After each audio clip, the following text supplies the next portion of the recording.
Hello everyone, welcome back to the channel. It is your boy, The Geek Takeover, coming at you with another movie Monday reaction. Today we are going to be talking about Supergirl. Me and the missus just got done watching this movie, and you know what? Whether you're the Fox News people or the trolls in your mother's basement asking for her to bring you down some Mountain Dew and Doritos, y'all are fucking wrong. This movie was enjoyable, it was fun for the family, it's a good movie. So, reaction time. I think this wasn't the best. Like, it's not my favorite, but it's a damn good movie. I think Millie Alcott really brings, I think, emotion to the character of Kara Danvers. Danvers, no. Is it Danvers? Who cares? Kara Zor-El. I think Jason Momoa is meant to be doing Lobo. I think the villain was enjoyable, but he's going to end up being forgettable. And I think Ruby was such a fun side character in this movie. Um, Prepare, before we get started, I will briefly touch on spoilers. I'm going to try my best not to go into detail, but this is loosely based off of the Women of Tomorrow comic book. So I guess, spoilers for that too. But ultimately, this movie, it starts off with Ruby's family getting murdered by the main villain, Krim. She goes looking for somebody to help avenge her. Supergirl shows up, accidentally gets pulled into this crypto shot, goes off on basically a John Wick revenge tour, except Crypto is still alive. The girl tags along. We have action sequences. We have a lot of drinking. We have action sequences. We have the dog being saved.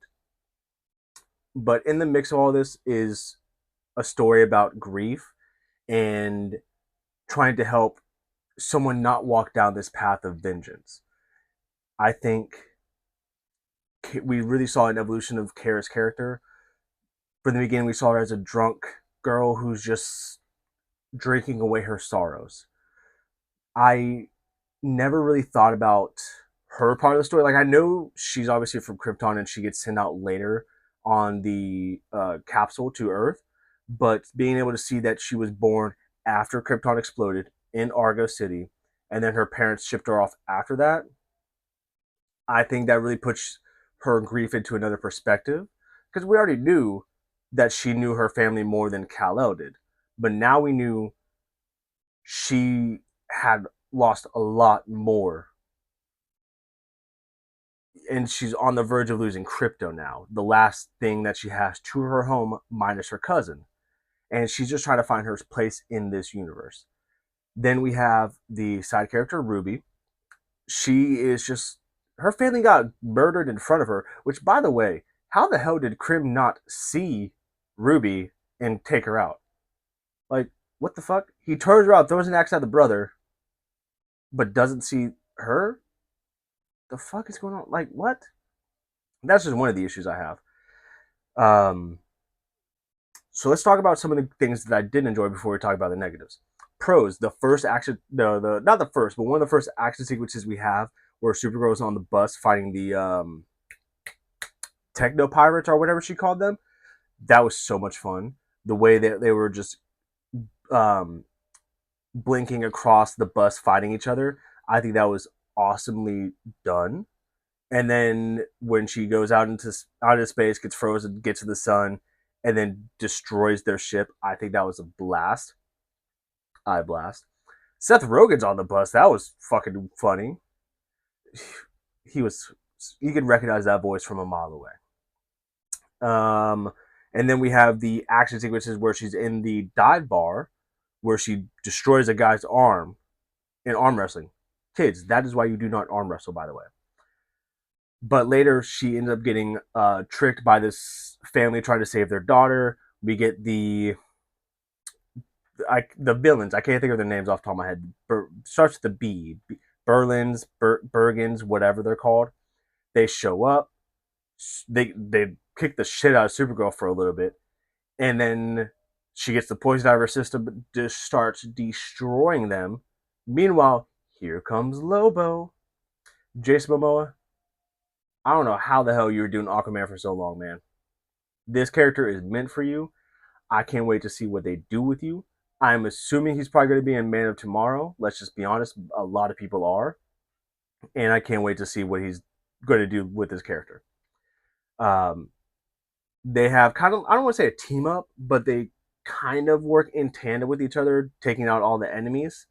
Oh, excuse me, I'm about to burp. I apologize. Um, Kara and Ruby have a fallout because Ruby just wants to get revenge. Kara keeps telling her, no, you don't want to go down this path. Then they go quickly to the planet where Krim and his crew are at, which turns out to be a planet with two suns, a green one and a yellow sun, which he learned is her weakness, obviously kryptonite, which he eventually shoots her with later in the final fight. But here's where I'm going to jump. Time out. I'm sure there's an easy explanation to this. Could be research. Could be he just knows who she is. How the hell did Krim actually know she was a Kryptonian? How do you know that kryptonite was going to be her weakness? Or any of this? I'm sure there is an explanation. I just on the car ride home, I don't know where he learned this information from. Maybe he learned it from Lobo, who he somehow not kidnapped, imprisoned. I don't know. And then we have her suit up, final fight. Ruby's captured, breaks out. Lobo breaks out. We have Supergirl basically wiping out the entire villains. Um, their ship crashes. She has a freaking amazing like slow motion sequence where she's flying around saving Ruby from the remaining villains. And then the movie ends. Well, it begins to end where Krim is defeated. Ruby chooses not to kill him after Kara convinces her, and he's telling her, "Oh, she'll never know peace." Blah blah blah blah blah. And she stabs him twice. Once for Crypto, once for Ruby's family. Takes the cure, goes back to save Crypto. Boom, bam, Bob's your uncle. And also we have David Cornsweet back as Superman. And honestly, I enjoy seeing David. He is growing on me. He's a delight. He is what do people say? Not the poster boy. Boy Scout. He gives Boy Scout energy. Pause. He gives Boy Scout energy, but not like that. Um, Kara ends up back on Earth. She's in Metropolis, probably at least up until for Man of Tomorrow. You know, who knows after that? And that's the movie. That's the movie. You guys don't have to go watch it. You should, but that's the movie. I've already talked about the bad where I think the villain didn't make sense to me that he knew she was a Kryptonian. I also feel like the villain, he was funny. He had ruthlessness, but at the end of the day, I think he's going to be more forgettable than anything. I think what people are going to take out of this movie is Millie's performance as Kara, Jason Momoa as Lobo, and Crypto. I personally don't think there's much else to take away from this movie. You get seeds of David. You get Krypton, which again, they Jor-El's brother talks about that they sent Kal-El to be the conqueror of Earth, which again, crazy that that's the actual message. But yeah, you know what? It worked. Um, yeah, I mean, this movie was fun. Comparing it to other female-led movies, I don't think it's better than the first Wonder Woman. I think that is probably the standalone best woman movie that we've seen. It's better than Captain Marvel. It's much better than Wonder Woman 1984, whatever the hell it was. I enjoyed the Marvels, so I would probably put it on par with the Marvels. But box office wise, yikes. So as of right now, today's date is June 28th, 2026. What I've been able to find out is Supergirl has grossed domestically 38 million. Globally, it's done 68 million. To put that into comparison to other movies, its biggest competition right now is Toy Story 5. And in Toy Story 5's second week, it has grossed 70 million. It's taken the Dolby viewings. Like the only Dolby viewing for Supergirl is the last one of the day. Toy Story runs that shit.